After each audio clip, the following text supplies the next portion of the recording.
Okay, doing a clutch replacement on a 1988 Chevy S10.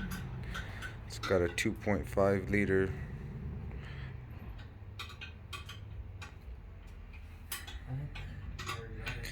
This engine's also known as an Iron Duke. To do the job, we had to drop the transmission. You can see where it's disconnected here from, more or less. This is kind of hard to reach with this bar in my way. Quadro here is taking out the clutch right now. I don't know if we can get under here because of the transmission. Yeah, it's in the way. I think I want to use this. You can see where we disconnected that transmission. It's just hanging there. We had to take off the cross member.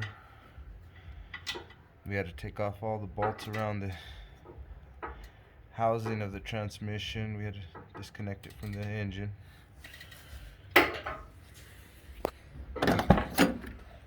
We took out the clutch.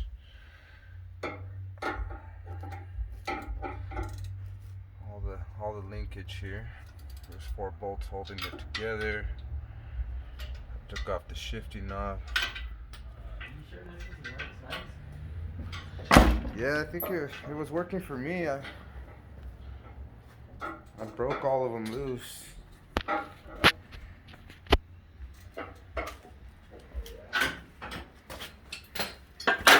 just have to go on with this. Here's a good view of that clutch right there.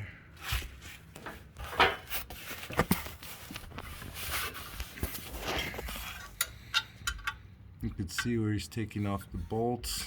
They're taking out that clutch. This is hard to get to with this. What is this? The thing to the Cadillac converter, right? What thing? This bar that's in my way.